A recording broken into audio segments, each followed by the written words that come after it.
Hello everyone, welcome to my YouTube channel Varun Banjara 555। जी हाँ, मैंने आपको आज सुबह जो बताया था वैसे तो वीडियो बना के मैं आपको रात में ही दे दिया था। ठीक है, मैं आपको इस वीडियो में जो बताया हूँ वही आया है, उससे बाहर आपका एक प्रश्न भी बाहर नहीं गया है। ठीक है, मैं आपको जितना भी बता रहा था इनसे आपको इतना पढ़ लो, इतना नंबर आपका पूरा बन जाएगा, वही सब आया है। ये पेपर क्वेश्चन पेपर आपका कक्षा 10वीं का है, जो कि यहाँ पे आपको सेट से देखने को मिलेगा। ठीक है, सबसे पहले मैं आपको यहाँ पे सबूत दिखा देता हूँ। आपको कुछ भी नहीं करना है, आपको सिंपल आपके व्हाट्सएप में जाना है। ठीक है, आपको व्हाट्सएप में जाने के बाद यहाँ पे आपको नीचे अपडेट्स करके देखने को मिलेगा, आप इसमें क्लिक करना और हमारा यहाँ पे आपको चैनल दिखेगा वरुण बंजारा 555, इसमें आपको क्लिक करना है। ठीक है, इसमें क्लिक करने के बाद आपको हमारी ये वाली वीडियो देखना है, कक्षा 10वीं हिंदी बोर्ड परीक्षा 2025 अंतिम प्रहार पेपर के पहले रणनीति समझ लो। ठीक है, इसमें लिख भी दिया था, बस अंतिम प्रहार पेपर देने से पहले ब्रह्मास्त्र रख लो और रणनीति भी समझ लो। चलिए, मैं आपको इसका आईएमपी क्वेश्चनों को मैं पूरा आपको पीडीएफ बना के डाल दिया था।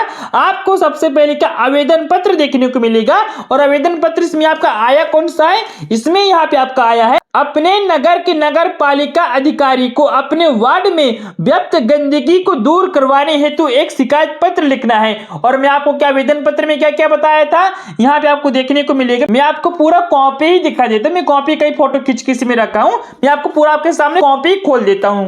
मैंने आपको पहला ही प्रश्न बताया था, नगर पालिका अध्यक्ष को मोहल्ले की नियमित सफाई के संबंध में आवेदन पत्र लिखे, और आ गया अपने नगर निगम नगर पालिका अधिकारी को वार्ड में व्याप्त गंदगी या मोहल्ले एक ही होता है गंदगी दूर करने के लिए आवेदन पत्र यहाँ पे आपको बताया था। मैं आपको ऐसे 5 आवेदन पत्र बताया हूं, जिसमें से आपका पहले ही वाला आवेदन पत्र आ गया है। ठीक है, अब देखते हैं निबंध में। निबंध में आपको मैं कौन कौन सा बताया था, पूरा का पूरा निबंध आ गया बच्चों, पूरा का पूरा, इससे बाहर आपका एक निबंध नहीं गया है। ठीक है, यहाँ पे आपको निबंध किस किस का आया है, 21 में पूछा गया है। इसमें निम्नलिखित विषय में से किसी एक विषय पर आपको निबंध बताना था। पर्यावरण प्रदूषण मैंने आपको 1 नंबर में बताया हूं, पर्यावरण प्रदूषण या वृक्षारोपण के बारे में। दूसरा यहाँ पे आपका आया है कंप्यूटर का महत्व, मैं आपको बताया था किसमें, इंटरनेट कंप्यूटर की आवश्यकता। ठीक है, दोनों एक ही है। तीसरा आपको क्या आया है, विज्ञान समय में विज्ञान का महत्व, और मैं आपको बताया था विज्ञान के बढ़ते कदम, दोनों एक ही है। ठीक है, अगला है वर्तमान समय में विज्ञान का महत्व, आपको हो गया जीवन में खेलों का महत्व, और मैं आपको क्या बताया हूं, ये रहा आपका 5वें नंबर में जीवन में खेलों का महत्व। अगला यहाँ पे आपका हो जाएगा नई राष्ट्रीय शिक्षा नीति, मैं आपको इस वाले को नहीं बताया, लेकिन आपको यहाँ पे यहाँ से लेके यहाँ तक पूरे चारों के चारों निबंध आपके आगे, जिसमें से मैं आपको 6 निबंध बताया था। ठीक है, इतना परफेक्ट आपको कौन बताएगा, पूरा पूरा पेपर में बैठ रहा है। और हाँ, इसके बाद मैं आपको क्या बताया था, आप पूरा पेपर ही खोल लेता हूं मैं। ठीक है, इसके बाद हम आप क्या जाते हैं क्वेश्चन नंबर 8 में, जो कि हम आपको पद्य साहित्य से क्वेश्चन बताए थे। पद्य साहित्य से हम आपको कितने क्वेश्चन बताए थे पूरा मैं अभी आपको दिखाने वाला हूं। ये रहे आपके पद्य साहित्य में से क्वेश्चन। ठीक है, पद्य साहित्य से मैं आपको कितने 6 क्वेश्चन बताया था, देख लो यहाँ पे लिखा हुआ है, और यूट्यूब में डाला वीडियो में, और व्हाट्सएप चैनल पे भी डाला, टाइम डेट सब देख लेना। यदि मैं अभी आपको लिख के बता रहा हूँ, आप यदि ऐसे सोच रहे होंगे तो यूट्यूब में मैंने कल रात को ही डाल दिया था। ठीक है, इसमें आपको बताया था प्रगतिवादी काव्य की विशेषताएं, छायावाद काव्य की विशेषताएं, भक्तिकालीन काव्य की विशेषताएं, रीतिकालीन काव्य की विशेषताएं, नई कविता और प्रबंध काव्य की विशेषताएं। आपके पेपर में क्या आया है, प्रयोगवाद की कोई 2 विशेषताएं लिखे, अथवा में है रीति काल की श्रृंगार काल क्यों कहा जाता है। ये वाला प्रश्न आपका आ गया 100%। इसके बाद हम आ जाते हैं आपके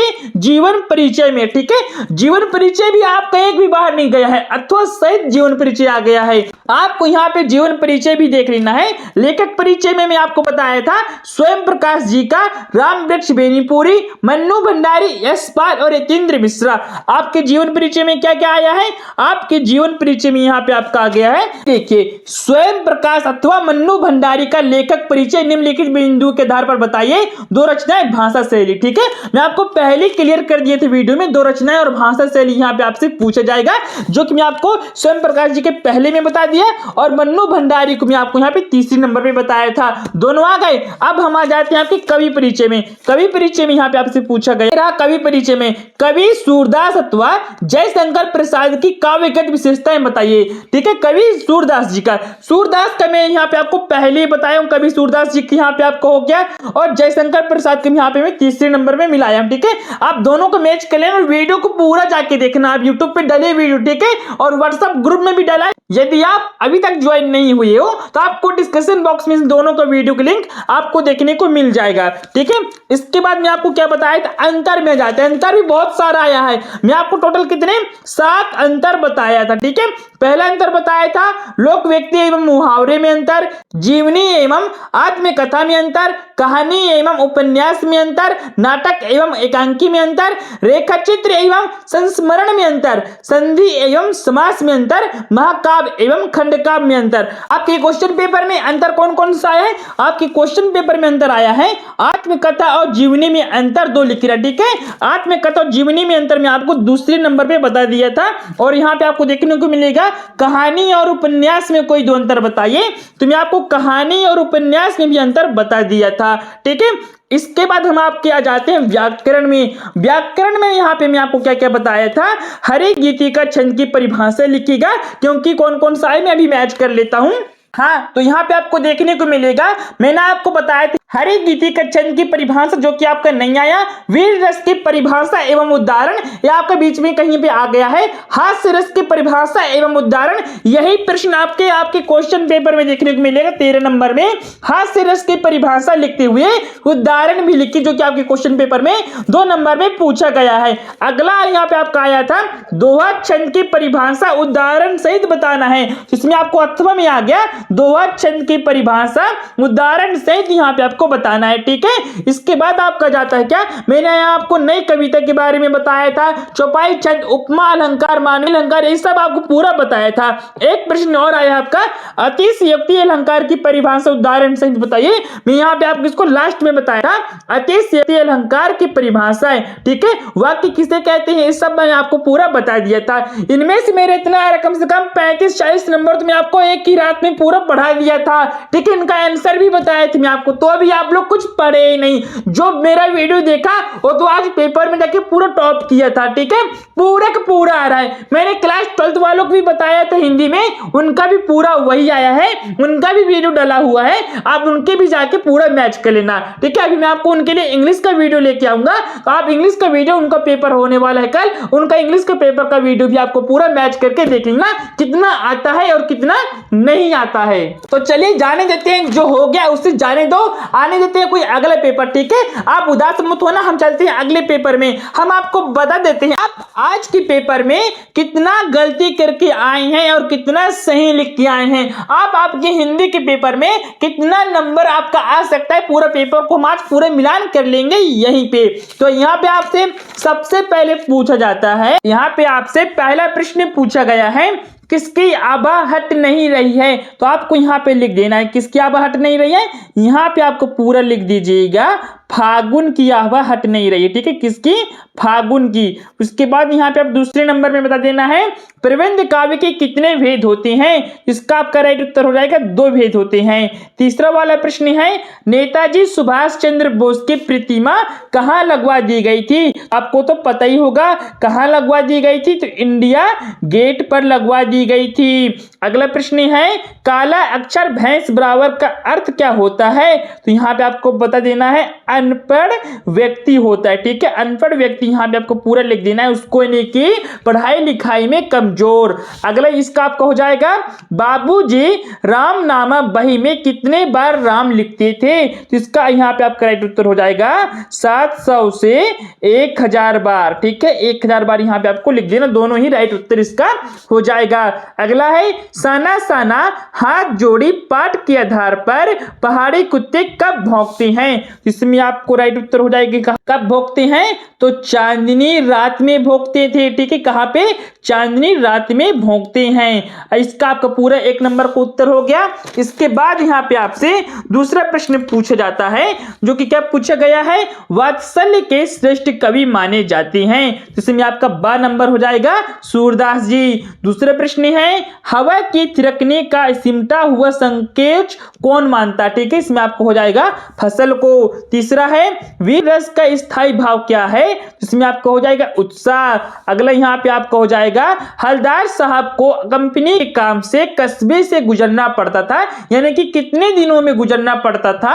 इसमें आपका हो जाएगा हर 15वें दिन में। अगला यहाँ पे है वाच्य के कितने प्रकार हो जाते हैं? तो आपका वाच्य का, तो इसमें यहाँ पे आपका वाच्य के 3 प्रकार हो जाते हैं। अगला है मधु कंकारिया की सहेली का नाम क्या था? जिसमें आपका हो जाएगा प्रियवादा। मैं ऑब्जेक्टिव भी बताया था आपको, कितने पार्ट 1 में बताया थे 1 नंबर वाले प्रश्न, जिसमें से मेरा कौन कौन सा आया? वीर रस के स्थायी भाव वाला आ गया है, वाच्य कितने प्रकार के होते हैं ए भी आ गया है, ए वाला भी आ गया है, मधु कंकारिया। ठीक है, 3 प्रश्न आ गए हैं मेरे इसमें। और हाँ, क्वेश्चन नंबर 1 को तो भूल ही गया, वात्सल के श्रेष्ठ कवि कौन है? ए भी आ गया है। मैं आपको पार्ट 1 पार्ट 2 ऐसे करके वीडियो बना के दिया था, आप पार्ट 1 पार्ट 2 के भी जाके पूरा देख लेना। इसके बाद हम आ जाती हैं आपके रिक्त स्थान में सही विकल्प का चयन करके आपको बताना है, जो कि वाला आपका 6 नंबर का प्रश्न होने वाला है। पहला प्रश्न है परशुराम ने खालिस्तान का वध किया था, किसका वध किया था? तो सहस्त्रबाहु का वध किया था। ठीक है, दूसरा प्रश्न है काम यानी एक क्या है? इसमें आपको महाकाव्य है, काम यानी एक महाकाव्य है। क्लियर। अगला आपका है रस के कितने भेद होते हैं? तो रस के 10 भेद होते हैं। ठीक है, चौथा है बाल गोविंद भगत की अवस्था खालिस्तान थी, कितनी थी? 60 वर्ष के ऊपर थी, उसके बाल सफेद हो गए थे। अगला है जिजीविषा शब्द का अर्थ क्या होता है? यानी कि जीने की इच्छा होती है। मैं क्यों लिखता हूं पाठ के लेखक कौन है? अयज्ञ है। खालिस्तान में मेरा क्वेश्चन नंबर पहला आया है, क्वेश्चन नंबर दूसरा आया है रस के कितने भेद होते हैं, तो आप सभी को पता है। ठीक है, उसके बाद मेरा आ गया है तीसरा नंबर, सॉरी बच्चों 6वां नंबर आ गया। खालिस्तान से मेरे 3 प्रश्न इसमें आपको बताया था खालिस्तान में। ठीक है, इसमें से मेरे 3 प्रश्न फंस गए हैं। उसके बाद यहाँ पे आपका आ जाता है कमल तालाब को छोड़कर आकाश में खिलते रहे हैं क्या? असत्य भाई, आप सभी को पता है कि तालाब कीचड़ में खिलता है जहां पे पानी होता है। ठीक है, दूसरा है चौपाई छंद अर्ध सम्मात्रिक छंद क्या?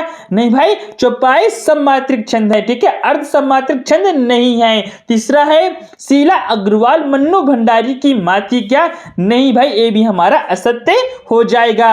अगला प्रश्न है बिस्मिल्लाह खां को शहनाई वादन के लिए भारत रत्न मिला था? जी हां भाई, मिला था। अगला है जिस भाव से किसी काम को रोकने या होने का बोध होता है उसे हम क्रिया विशेषण कहते हैं, सत्य है। अगला है सभ्यता संस्कृति का परिणाम है, जी हां, ये भी आपका सत्य हो जाएगा। इसके बाद आपका यहाँ पे आ जाता है सही जोड़ी का, यहाँ पे आपको पूरा मिलान करना है। सत्कार का यहाँ पे आपको हो जाएगा मंगलेश्वर डाबरल। छंद के कितने प्रकार होते हैं? छंद के 3 प्रकार होते हैं। बिस्मिल्लाह खां यहाँ पे आपको हो जाएगा शहनाई वादक। अगला है गले का हार होना, बहुत प्यारा होना। संधि के प्रकार, संधि के 2 प्रकार होते हैं, वालम खीरा, इसमें यहाँ पे आपको हो जाएगा लखनवी अंदाज। ठीक है, इस तरह यहाँ पे आपको सही जोड़ी पूरा सही सही करके आपके क्वेश्चन पेपर में आपको आ जाना था। इसके बाद यहाँ पे आपको मिल जाएगा देखने को जिसके आने की तिथि पता ना हो उसे हम क्या कहते हैं? ये उसे हम क्या कहते हैं? अतिथि कहते हैं। ठीक है, आपको अतिथि लिख देना था। दूसरा प्रश्न है जो सब कुछ जानता हो उसे हम क्या कहते हैं? उसे हम कहेंगे सर्वज्ञ कहेंगे। ठीक है, आपको सर्वज्ञ ऐसे लिख देना है। अगला यहाँ पे आपको हो जाएगा समास विग्रह करके समास का यहाँ पे आपको नाम बताना है, जिसमें आपका देशभक्ति का यहाँ पे आपका होने वाला है देश की भक्ति, यहाँ पे आपको पूरा देख देना। ठीक है, देश की भक्ति आपको ऐसे लिख देना है। इसका समास विग्रह करेंगे जिसमें आपका समास आ जाने वाला क्या हो जाएगा? तथ्य पुरुष यहाँ पे आपको पूरा लिख देना है। ठीक है, पहले वाला का हो गया। दूसरा प्रश्न यहाँ पे आपसे पूछा गया है गंगा यमुना, इसका आपको समास विग्रह करेंगे तो इसमें आपका राइट उत्तर हो जाएगा गंगा और यमुना, यहाँ पे आपका राइट उत्तर हो जाएगा। ठीक है, इसमें यहाँ पे आपका समास हो जाने वाला है द्वंद्व समास। ठीक है, यहाँ पे आपका द्वंद्व समास यहाँ पे आपका पूरा हो जाएगा। इसके बाद यहाँ पे आपसे आपके क्वेश्चन पेपर में आपकी बुक में से क्वेश्चन आया था, भोलानाथ और उसके साथियों के खेल और खेलने की सामग्री, आपके खेलों और खेलने की सामग्री किस प्रकार भिन्न है। ठीक है, 7वां प्रश्न का अथवा वाला प्रश्न भी मैं आपको पहले बता चुका हूं पार्ट 1 में। ठीक है, उसके बाद मैंने आपको प्रयोगवादी काव्य की विशेषताएं, रीति काल को श्रृंगार काल क्यों कहा जाता है, इनका भी मैं आपको आंसर आपको शायद दिखाई देता हूं। हाँ, आपको इसका पूरा आंसर देखने को मिल जाएगा। आपको यहाँ पे देख लेना है रीति काल की विशेषताएं, आपको पहला दूसरा 2 लिख देना था। ठीक है, उसके बाद यहाँ पे आपको क्या पूछा गया था, प्रयोगवादी काव्य की विशेषताएं। आपकी जब प्रयोगवादी काव्य की विशेषताएं भी यहाँ पे आपको पूरा देखने को मिल जाएगा। मिल गए बच्चे, आपके प्रयोगवादी काव्य की विशेषता यहाँ पे आपको पहला दूसरा विशेषता यहाँ पे आपको पूरा लिख देना था।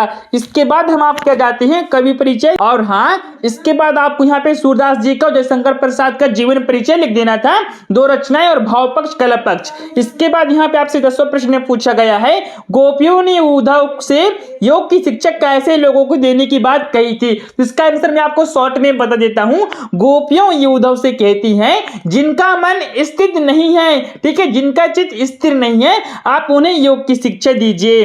अगला प्रश्न है, फसल उपजाने के लिए आवश्यक तत्व कौन कौन से, 5 तत्व है, वो भी आपको भी पूरा पता है। अगला प्रश्न है, राम लक्ष्मण परशुराम संबंध पाठ के आधार पर राम के स्वभाव की विशेषताएं लिखे। ये वाला प्रश्न भी मैं आपको पहले बता चुका हूं, राव स्वभाव से विनम्र थे। जो कुछ भी परशुराम के बीच में जो संवाद हुआ है उसको आपको पूरा बता देना है। इसके बाद यहाँ पे आपका जाएगा खंड काव्य किसे कहते हैं। ठीक है, अतिशयोक्ति अलंकार की परिभाषा में आपको पूरा सब कुछ तो आया, पूरा बताया हुआ, मैं आपको बताऊं तो बताऊं क्या। ठीक है, आप पूरा पेपर देख लो। इसके बाद यहाँ पे आपका आ गया, ठीक है, इसमें आपको क्या करना था, इसमें आपको संदर्भ प्रसंग व्याख्या करना था। आपके अध्याय 2 में से पूछा गया है, नाथ शंभु धनु भज निहारा होई क्यों एक दास तुम्हारा। ठीक है, आपके अध्याय 2 में से पूछा गया है राम लक्ष्मण संवाद से। इसका यहाँ पे आपको संदर्भ प्रसंग व्याख्या करना था। इसमें आपको क्या, इसमें आपको गद्यांश से पूछा गया, इसको भी आपको संदर्भ प्रसंग व्याख्या करके आना था। निबंध तो आपको मैं जो बताया तो वही आए, सिर्फ एक ही निबंध नहीं है, पूरे चारों के चारों आ गए हैं। ठीक है, इसके बाद इसमें आपको क्या करना है, तो आपको इसको पूरा पढ़ना है। इसको पूरा पढ़ने के बाद इसको पूरा आपको यहाँ पे आंसर देना है। ठीक है, इसके बाद यहाँ पे आपको आवेदन पत्र तो मैं आपको बता ही दिया था, ये नीचे वाला मैं आपको नहीं बताया तो ऊपर वाले में आपको बता दिया था। इस तरह में आपको पूरा आपका पेपर आ चुका जो मैं आपको बताया था। अब आपको क्या करना है, जो बच्चे मेरे व्हाट्सएप चैनल पे ज्वाइन नहीं हुए हैं उनको मैं आपको एक सीक्रेट ट्रिक बता देता हूं। आपको हमारे व्हाट्सएप चैनल पे जुड़ने के लिए आपको कुछ भी नहीं करना है। आपको सबसे पहले यूट्यूब पे जाना है और वरुण बंजारा टेबल 5 सर्च करना है। आप इतना पूरा सर्च कर लेंगे तो आपको हमारे सामने मोबाइल फोन में हमारा यूट्यूब चैनल ओपन हो जाएगा। सबसे पहले आपको सदस्य लेने के आपको सब्सक्राइब कर लेना है। सब्सक्राइब कर लेने के बाद आपको निकॉल को घंटे को आपको यहाँ पे पूरा सिलेक्ट कर लेना है। और आपको ये वाला वीडियो जो कि मैं आपको पूरा इससे पहले बनाया था, अंतिम प्रहार करना है आपकी हिंदी के पेपर में, आपको इस वीडियो को ओपन करना है। और आप इसको पूरा ओपन करने के बाद इसके आगे आपको क्या करना है, इस वीडियो को थोड़ा सा रोकना है, आप इस वीडियो को पूरा देख लेना। ठीक है, उसके बाद यहाँ पे आपको देखने को मिलेगा और अधिक दिखाएं हिंदी में, आप इसको पूरा क्लिक करना है। इसको क्लिक कर लेने के बाद आपको हमारा व्हाट्सएप चैनल देखने को मिलेगा और नीचे इंस्टाग्राम आईडी है, टेलीग्राम चैनल है, तो आपको हमारे व्हाट्सएप चैनल पे जाके ज्वाइन हो जाना। ठीक है, आप इसको क्लिक करेंगे तो थोड़ा लोड हो रहा है। इसके खुलने के बाद हमारा यहाँ पे पूरा हमारा व्हाट्सएप चैनल आ गया। यदि आप इस जानकारी को पूरा पढ़ना चाहो तो आप इसे पूरा पढ़ सकते हो। ठीक है, आपको जस्ट पूरे नीचे आना है और यहाँ पे आपको देखने को मिलेगा चैनल देखें, तो आप इसको पूरा क्लिक करना और हमारा व्हाट्सएप चैनल यहाँ पे खुल जाएगा। हमारा व्हाट्सएप चैनल जैसे ही खुलेगा आपको यहाँ पे फॉलो का बटन दिखाई देगा। आप पहली बार जाएंगे तो आप यहाँ पे फॉलो करके और बेल आइकन की घंटी को आप इसको पूरा ऑल पे सिलेक्ट कर लेना है। ठीक है, मैं आपको यहाँ पे देख लो, आपको यहाँ पे मैं पूरा आवेदन पत्र पूरा बताया था। ठीक है, जो मैं आप आने वाला पूरा मैं यहाँ पे आपको पूरा बताया हूँ, आप इसको समय भी देख सकते हैं। आपने इस वीडियो को कुछ भी नहीं देखा। ठीक है, इससे पहले भी मैं आपको IMP क्वेश्चन का पूरा PDF दे दिया था, पूरे इमेज दे दिया था। ठीक ठीक है। इसमें मैं आपको पूरा आपके काव्य बोध से, पूरा व्याकरण से सब कुछ इसमें आपको बताया हूं। आप इसको भी जाके पूरा मैच कर लेना, ठीक है। तो आप इस टाइप से हमारे व्हाट्सएप चैनल पे जुड़ सकते हैं और आपका अगला पेपर कौन सा है कमेंट में जरूर बताना, ठीक है। तो चलिए बच्चों, अब हम मिलते हैं आपसे वीडियो में, तब तक के लिए जय हिंद, वंदे मातरम।